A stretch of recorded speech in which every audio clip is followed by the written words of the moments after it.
Hello students, in the last lecture we saw the topic law of chemical combination and law of conservation of matter.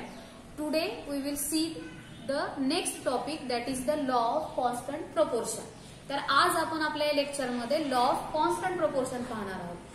तर हा law पाहत असताना आपल्याला एलिमेंटचे जे atomic mass आहे ते ॲटॉमिक मास माहित असणं आवश्यक आहे आणि according to that we can calculate the proportion. त्याच्यानुसार आपल्याला मग प्रोपोर्शन कॅल्क्युलेट करता येईल. तर बघा आता हा पहिल्यांदा लॉ काय सांगतो बघा. In 1794, J.L. Proust, he stated the law, the proportion by weight of the constituent elements in the various samples is fixed. या सायंटिस्टनी काय सांगितलंय आपल्याला की द प्रपोर्शन बाय वेट, म्हणजे जर तुम्ही वेटचं प्रपोर्शन काढलात तर ते प्रपोर्शन काय येतं तर फिक्स्ड येतं. व्हेरियस सॅम्पल्स म्हणजे काय की तुम्ही त्या कंपाऊंडचे सॅम्पल्स घ्या, वेगवेगळे सॅम्पल्स घ्या. जसं फॉर एक्झाम्पल समजा तुम्ही वॉटर घेतलं आणि लॅबोरेटरीमध्ये समजा तुम्ही वॉटर तयार केलं, ते सॅम्पल घेतलं, किंवा तुम्ही रिव्हरचं वॉटर घ्या, सी वॉटर घ्या किंवा वेल वॉटर घ्या. ह्या कुठल्याही जर सॅम्पल घेतलं तुम्ही वॉटरचं तर त्याच्यामध्ये येणारं हायड्रोजन आणि ऑक्सिजनचं जे प्रपोर्शन आहे ते प्रपोर्शन आपलं काय येतं तर फिक्स्ड येतं. तर हा लॉ आपला ते सांगतो काय की the proportion by weight of the constituent elements in the various samples is fixed. Proportion by weight of the constituent elements म्हणजे कोण, त्या कंपाऊंड मध्ये असलेले एलिमेंट्स. जसं फॉर एक्झाम्पल मी आता सांगितलं वॉटरमध्ये कॉन्स्टिट्युएंट एलिमेंट्स कोण आहेत, हायड्रोजन आणि ऑक्सिजन. तर त्या हायड्रोजन आणि ऑक्सिजनचं जे प्रपोर्शन येतं हायड्रोजन आणि ऑक्सिजनचं ते सॅम्पल कुठलंही असेल, मग water may be river water असेल, सी वॉटर असेल, तर तिथलं असलेलं त्या वॉटरमध्ये असलेलं हायड्रोजन आणि ऑक्सिजनचं तुमचं प्रपोर्शन काय यायला पाहिजे ते फिक्स्ड असतं. तर हे आपल्याला कुठल्या सायंटिस्टनी सांगितलेलं आहे तर J.L. प्रोस्टनी. मग आता आपल्याला काय करायचंय तर हा लॉ आपल्याला व्हेरीफाय करून बघायचंय की खरंच ऍक्च्युअली तसं ते प्रपोर्शन फिक्स येतं का नाही. तर ते आपण एक्झाम्पलद्वारे नेक्स्ट पुढे पाहूया. आपण जस्ट आता सुरुवातीला एक्झाम्पल्स बघूया. पहिलं एक्झाम्पल आहे water. In water how many atoms of hydrogen, there are 2 atoms of hydrogen. आता वॉटरमध्ये हायड्रोजनचे किती ॲटम्स आहेत तर 2 ॲटम्स हायड्रोजनचे आणि ऑक्सिजनचा 1 ॲटम आहे. तर हायड्रोजनच्या 2 ॲटम पासून आणि ऑक्सिजनच्या 1 ॲटम पासून आपला कोण बनलेला आहे तर वॉटरचा मॉलिक्यूल बनलेला आहे. तर आता इथं काय करूया आपण तर हायड्रोजनचा ॲटॉमिक मास घेऊया. तुम्हाला हायड्रोजनचा ॲटॉमिक मास माहित असेल. एका ॲटमचं हायड्रोजनचा मास किती आहे तर 1 आहे. तर एका ॲटमचं जर मास 1 असेल तर 2 ॲटमचं मास किती आलं आपलं 2, म्हणून इथं काय घेतलं 2.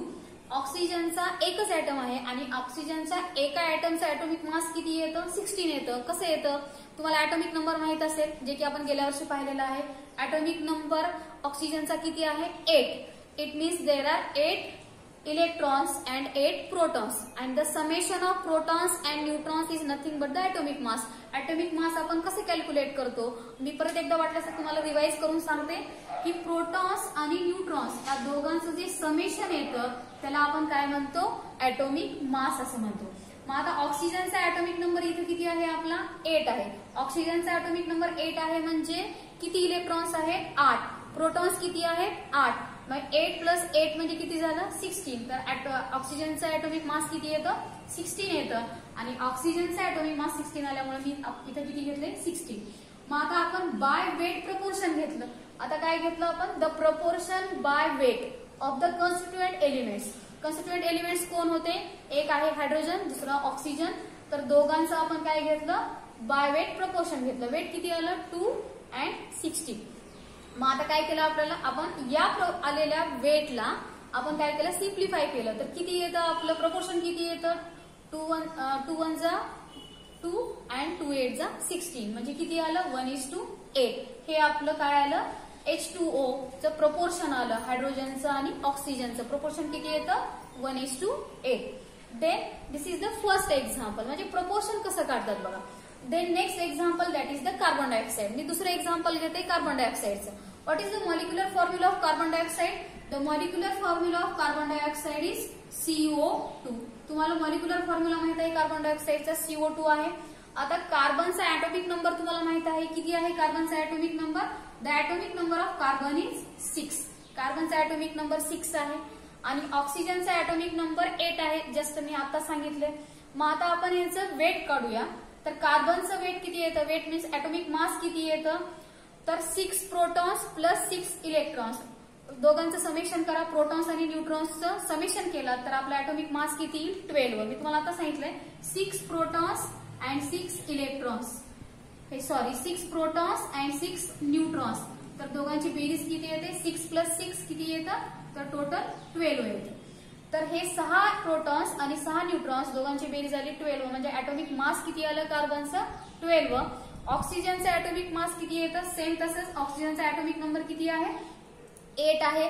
तर 8 प्रोटॉन्स अँड 8 न्यूट्रॉन्स, टोटल किती येतं 16, म्हणजे एका ऍटमचं मास किती आलं ऑक्सिजनच्या 16. जर 2 इथं ऍटम्स असतील, O2 मीन्स 2 ऍटम्स, और 2 ऍटम्सचं मास किती येतं 16 मल्टिप्लाय बाय 2 किती येतं, तर 32 येतं. आता आपण काय करूया, ह्याचं प्रपोर्शन काढा. प्रपोर्शन किती येतं, तर 4 3 जा 12, 4 8 जा 32, म्हणजे प्रपोर्शन किती आलं बाय वेट 3:8. म्हणजे कार्बन डायऑक्साईडचं जर तुम्ही प्रपोर्शन काढलात बाय वेट तर ते किती येतं 3:8. तर हे असं आपल्याला काय करायचंय, तर त्यांचं वेटचं प्रपोर्शन आपल्याला काढायचं आहे. आणि आपल्याला बऱ्याचशा सॅम्पल्सचं असं प्रपोर्शन दिलेलं असतं. मग ते सॅम्पल्स नेहमी कुठलेही असू द्या, पण प्रपोर्शन आपलं फिक्सच असतं. मग आता आपल्याला ते एक्झाम्पलच्या द्वारे आपण प्रूव्ह करून बघूया की खरंच त्यांचं म्हणजे जे प्रपोर्शन येतं ते फिक्स असतं का. मग ते सॅम्पल जरी वेगवेगळे असले तरी पण. आता एक्झाम्पल बघा, आपल्याला पेज नंबर 48 वरती तुम्हाला verification of law of constant proportion दिलेला आहे, की आपण जे आता लॉ बघितला तो व्हेरीफाय करून बघितला तर खरंच आपलं ते प्रपोर्शन फिक्स येतं का. तर बघा इथं काय घेतलेलं आहे, आपण 2 सॅम्पल्स घेतलेले आहेत. फर्स्ट सॅम्पल आहे कॉपर कार्बोनेट आणि सेकंड सॅम्पल आहे कॉपर नायट्रेट, CuCO3 आणि CuNO3 टेकन ट्वाइस. या दोन्ही सॅम्पल्सचं आपण डिकम्पोजिशन केलं. तर डिकम्पोजिशन केल्यावर आपल्याला प्रॉडक्ट काय मिळाला, कॉपर ऑक्साईड, दोन्ही सॅम्पल्समध्ये. मग या दोन्ही सॅम्पलमध्ये मिळालेला कॉपर ऑक्साईड आपण काय केलं, इंडिपेंडेंटली त्याला ट्रीट केलं, कुणासोबत, हायड्रोजन सोबत. म्हणजे कॉपर ऑक्साईडला कंबाईन केलं कुणासोबत, हायड्रोजन सोबत. तर हायड्रोजन सोबत कंबाईन केल्यानंतर आपल्याला आता प्रॉडक्ट काय मिळतात बघा, कॉपर प्लस वॉटर, हे आपल्याला प्रॉडक्ट्स मिळतात. तर आता आपल्याला इथं काय करत बघायचं आहे, तर कॉपर ऑक्साईड आपल्याला किती मिळाले, इथं 8 ग्रॅम ऑफ कॉपर ऑक्साईड मिळाले. म्हणजे दोन्ही सॅम्पल्स मधून आपण काय घेतलेलं आहे, 8 ग्रॅम ऑफ कॉपर ऑक्साईड घेतलं. आपल्याला सॅम्पल तर दोन्ही मधून सेमच मिळाले. काय मिळाले, कॉपर ऑक्साईड. इथं पण कॉपर ऑक्साईड आणि इथं पण कॉपर ऑक्साईड. पण लक्षात ठेवा दोन्ही कंपाऊंड डिफरंट आहेत. कंपाऊंड डिफरंट आहेत पण आपल्याला मिळालं काय, कॉपर ऑक्साईड. आणि इथं पण कॉपर ऑक्साईड. तर हे मिळालेलं कॉपर ऑक्साईड मी किती घेतलं, total 8 gram of copper oxide मी घेतलं. आणि हे मिळालेलं 8 ग्रॅम कॉपर ऑक्साईड मी कुणासोबत ट्रीट केलंय, हायड्रोजन सोबत. हायड्रोजन सोबत ट्रीट केल्यानंतर म्हणजे रिएक्शन झाली कॉपर ऑक्साईड आणि हायड्रोजनची, तर मला प्रॉडक्ट्स काय मिळाले, कॉपर प्लस H2O वॉटर मिळालं. ठीक आहे. मग आता आपण काय करूया, तर कॉपरचं प्रमाण बघा इथं किती आहे, कॉपरचं प्रमाण किती आलं, 6.4 ग्रॅम कॉपर मिळालं मला. मग आता वॉटर किती मिळालंय मला, 1.8 ग्रॅम वॉटर मिळालं. म्हणजे किती, 8 ग्रॅम कॉपर ऑक्साईड जेव्हा मी H2 सोबत कंबाईन करते तेव्हा मिळालं मला किती कॉपर मिळालं, 6.4 ग्रॅम कॉपर मिळालं. आणि H2O किती मिळालं, 1.8 ग्रॅम एवढं मला H2O मिळालं. मग आता आपल्याला काय करायचं आहे इथं, की आपण जे आता इथं बघितलं H2O वॉटर, तर ह्या वॉटरमध्ये इथं काय बघितलं आपण, हायड्रोजनचं मास किती मिळालं होतं आपल्याला 2 आणि ऑक्सिजनचं किती मिळालं 16. तर इथं सुद्धा आता आपल्याला या मिळालेल्या H2O मध्ये पण ऑक्सिजनचं म्हणजे प्रमाण किती येतं, म्हणजे ऑक्सिजनचं वेट किती येतं ते आपण वेट इथं आपण ऍक्च्युअली कॅल्क्युलेट करून बघूया, म्हणजे आपल्याला तो लॉ प्रूव्ह झाल्यासारखा दिसून येईल.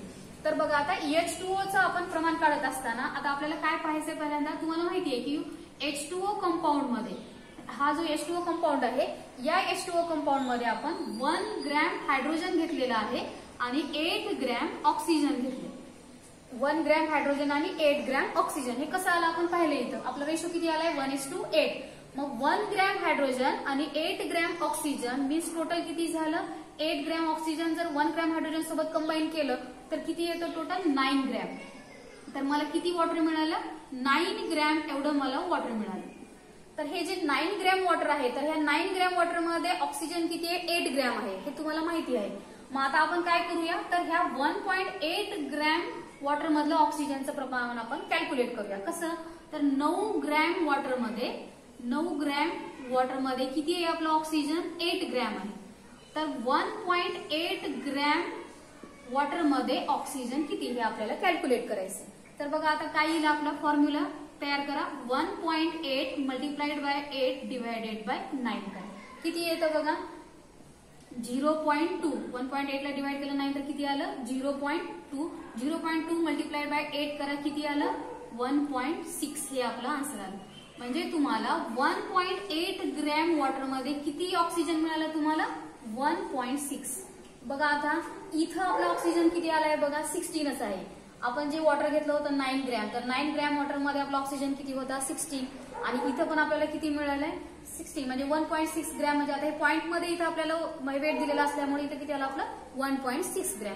म्हणजे इथं आलेलं प्रमाण, म्हणजे इथं आलेलं आपलं मास आणि इथं असलेलं मास, हे दोन्ही मास कसं दिसतंय आपल्याला?